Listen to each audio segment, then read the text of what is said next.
हाँ जी स्टूडेंट्स, तो अब हम यहाँ पे डिस्कस करेंगे the strange case of Britain, है ना।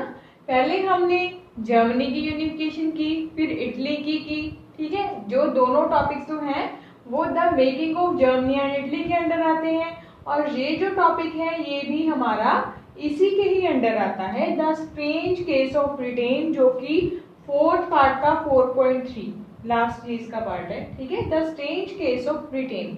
अब हमने डिस्कस किया था कि जर्मनी की यूनिफिकेशन कैसे हुई और इटली को यूनिफाई कैसे किया गया, है ना।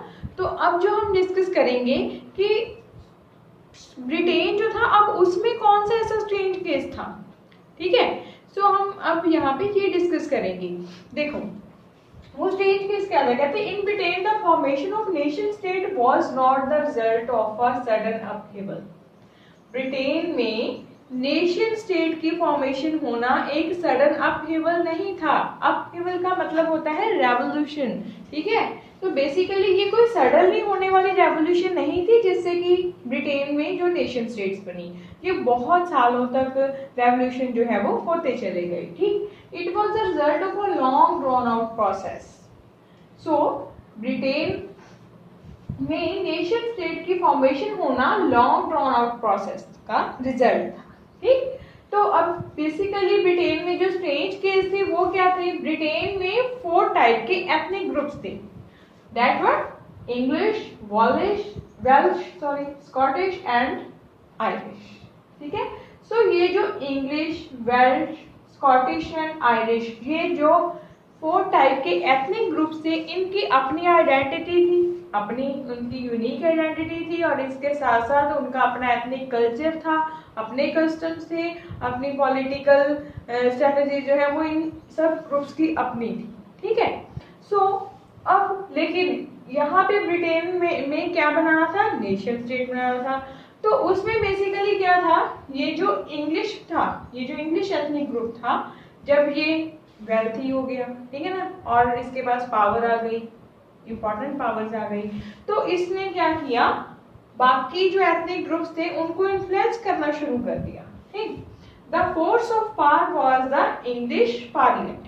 अब ये जो पावर की जो फोर्स थी वो किसके पास थी, इंग्लिश पार्लियामेंट के साथ। अब इंग्लिश पार्लियामेंट के साथ जब ये पावर थी उनके पास, तो उन्होंने क्या सोचा, उन्होंने सोचा कि ये जो बाकी जैसे वेल्श, स्कॉटिश या फिर आयरिश ग्रुप्स हैं, क्यों ना इन एथनिक ग्रुप्स को अपने अंडर ले लिया जाए, और इंग्लिश पार्लियामेंट बेसिकली इनके ऊपर अपनी डोमिनेंस रखता था, ठीक। उसके लिए इंग्लिश ने क्या किया, इंग्लिश पार्लियामेंट ने स्कॉटिश पीपल को ऑफर दिया कि hey Scottish people, we will give you an offer, हम आपको ऑफर देते हैं कि आप हमारे साथ मिल जाओ, ठीक है, कि आप हमारे साथ चलो, हमारे साथ मिलके चलोगे तो हम आपको इंग्लिश पार्लियामेंट में जगह भी देंगे, उसका मेंबर भी बनाएंगे और पॉलिटिकल राइट्स भी प्रोवाइड करेंगे। तो स्कॉटिश पीपल जो है बड़ी जल्दी से मान गए उनकी बात। तो जैसे वो बात माने, तो इंग्लिश पार्लियामेंट ने स्कॉटिश पीपल को अपने साथ मिला लिया, स्कॉटिश ग्रुप को, ठीक है। सो लेकिन अब इंग्लिश पार्लियामेंट ने स्कॉटिश पीपल को अपने साथ तो मिला लिया, लेकिन जो प्रॉमिस किए थे वो पूरे नहीं किए, ठीक है। सो जब इंग्लिश पार्लियामेंट ने स्कॉटिश पीपल को अपने साथ मिला लिया, तो उसके बाद क्या हुआ, उसके रिजल्ट क्या निकले, द एक्ट ऑफ यूनियन 1707। उस टाइम के जब इंग्लिश पार्लियामेंट ने स्कॉटिश पीपल को अपने साथ मिला लिया, स्कॉटिश ग्रुप्स को, ठीक है, जो कि एथनिक ग्रुप था, तो उस टाइम पे रिजल्ट क्या निकली, the act of union 1707 implement हुआ, was resulted in the formation of United Kingdom of Great Britain. So उसका रिजल्ट क्या निकला कि United kingdom of great Britain form हो गया। अब ये जो स्कॉटिश पीपल थे, इनकी अपना नेशन था, अपनी कल्चर, अपनी ड्रेस, इवन ये सब कुछ उनसे छीन लिया गया, ठीक है। Parliament was also dominated by English people. अब स्कॉटिश पीपल को ये बोला गया था कि वो अगर इंग्लिश पार्लियामेंट के साथ मिल जाते हैं, इंग्लिश ग्रुप के साथ, वो उनको पार्लियामेंट के मेंबर बनाएंगे। लेकिन इसमें क्या हुआ, मेंबर तो बनाया, लेकिन डोमिनेट जो किया गया वो इंग्लिश पीपल ने ही किया पार्लियामेंट को। ठीक, नेक्स्ट, स्कॉटिश हाईलैंड्स वर सप्रेस्ड। जो स्कॉटिश हाईलैंड्स थे उनको सप्रेस कर दिया गया, ठीक है, उनको साइडलाइन कर दिया। Okay, so the next one is they were not allowed to speak. Even Scottish region में जो लैंग्वेज भी बोलते थे उनको वो भी बोलने का राइट नहीं था। क्यों? क्योंकि वो इंग्लिश पार्लियामेंट की डोमिनेंस के अंडर थे। सो उनको सिर्फ और सिर्फ इंग्लिश बोलना अलाउड था। ओके, सो अब ये तो थे स्कॉटिश पीपल जिनको कि इंग्लिश ग्रुप ने इस तरीके से उनको लालच देके अपने साथ शामिल कर लिया। अब हम बात करते हैं आयरिश एंड इंग्लिश, मतलब इंग्लिश पार्लियामेंट जो है उसने आयरिश पीपल को, यानी कि आयरिश जो एथनिक ग्रुप है उसको कैसे अपने साथ मिला लिया और उसको कैसे इन्फ्लुएंस किया। अब आयरिश पीपल जो है, आयरिश ग्रुप जो है, बेसिकली उसमें ना डिवीजन थी। मीन्स एक तरफ कैथोलिक्स थे और एक तरफ प्रोटेस्टेंट्स थे। जैसे यहाँ पे भी लिखा हुआ है Ireland was deeply divided between Catholics जो कि मेजॉरिटी ग्रुप था एंड प्रोटेस्टेंट्स जो कि माइनॉरिटी ग्रुप था। ठीक है, तो अब इंग्लिश पार्लियामेंट ने बहुत ही चालाकी से क्या किया, जो माइनॉरिटी ग्रुप थे, प्रोटेस्टेंट जो थे, उनको हेल्प करना शुरू कर दिया। ठीक है, आयरलैंड में प्रोटेस्टेंट्स को हेल्प करना शुरू किया। क्यों? प्रोटेस्टेंट्स को हेल्प करना इसीलिए शुरू किया ताकि वो मेजॉरिटी कम्युनिटी जो है, कैथोलिक जो है, उनके अगेंस्ट हो जाए। ठीक है, so English help the Protestant to establish their dominance over a largely Catholic country. ठीक है ना, क्योंकि प्रोटेस्टेंट तो माइनॉरिटी में थे तो वो कैथोलिक्स को तो डोमिनेट नहीं कर सकते थे, तो उनको डोमिनेट उनके बनाने के लिए, ताकि कैथोलिक जो प्रोटेस्टेंट्स हैं वो कैथोलिक्स के ऊपर अपनी डोमिनेंस एस्टैब्लिश कर सकें, तो इसमें हेल्प की किसने? इंग्लिश पार्लियामेंट ने। ठीक है, किसकी? प्रोटेस्टेंट्स की हेल्प की।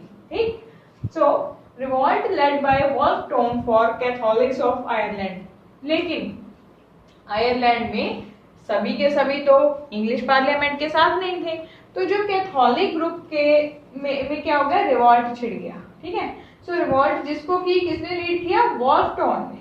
ठीक, लेकिन जो ये रिवॉल्ट भी हुआ ये भी अनसक्सेसफुल रहा।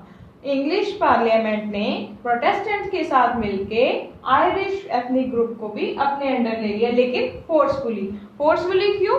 क्योंकि कोई भी इसके लिए तैयार, कैथोलिक ग्रुप जो था वो तो इसके लिए तैयार नहीं थे, लेकिन फोर्सफुली उनको भी अपने अंडर ले लिया इन्होंने। ठीक है, so Ireland was forcefully incorporated in the United Kingdom. Okay, अब देखो, अब हमने यहाँ पे क्या देखा कि जो ब्रिटेन में स्ट्रेंज केसेस हुए। स्ट्रेंज केस क्यों? क्योंकि 4 एथनिक ग्रुप थे। ठीक है, उनके अपने ये अलग अलग रीजन्स में रहते थे और इसके अलावा इनकी अपनी ड्रेसेस थी, अपना कल्चर था, है ना, और इसके अलावा अपनी पॉलिटिकल स्ट्रेटजीज थी। लेकिन जब इंग्लिश पार्लियामेंट पावर में आया तो उसने पहले स्कॉटिश ग्रुप को अपने साथ मिला लिया, फिर आयरिश ग्रुप को अपने साथ मिला लिया। ठीक है, तो ऐसा करने के बाद ये एस्टैब्लिश हुआ कैसे? द ग्रेट ब्रिटेन के नाम से। ठीक है, लेकिन अब उसके बाद जब ये ग्रेट ब्रिटेन बन गया तो उस टाइम पे उसके बाद क्या हुआ? Birth of British nation. British nation का जन्म हुआ। ये जो क्वेश्चन है आपको पिछले साल भी आया हुआ है। ठीक है, ये बहुत इंपॉर्टेंट क्वेश्चन है कि जब ये जो ग्रुप्स हैं इनको ब्रिटेन ने अपने अंडर, अपने इन्फ्लुएंस में ले लिया, तो उसके बाद रिजल्ट क्या निकले और फिर बर्थ हुआ ब्रिटिश ब्रिटेन का, ब्रिटिश नेशन का, जो क्या है? Dominant English. अब इसने क्या किया? Dominant English culture. इसने इंग्लिश कल्चर, यानी कि ब्रिटेन का जो कल्चर था, क्योंकि वो इंग्लिश पार्लियामेंट के अंदर था तो इसलिए उसने इंग्लिश कल्चर को डोमिनेट किया। ठीक है, इंग्लिश कल्चर ने ही डोमिनेट किया। Okay, second one is British flag. British flag बनाया गया, यूनियन जैक जिसका नाम था। नेशनल एंथम, नेशनल एंथम बनाया गया, कंपोज किया गया, गॉड सेव और our noble king. God save a noble king, ये उनका नेशनल एंथम था। और लैंग्वेज कौन सी रखेगी? इंग्लिश लैंग्वेज रखेगी। ओके, सो ये तो था स्ट्रेंज केस ऑफ ब्रिटेन। तो नेक्स्ट आगे हम इसके जो 2 टॉपिक्स रह गए हैं उसके बारे में डिस्कस करेंगे। ओके।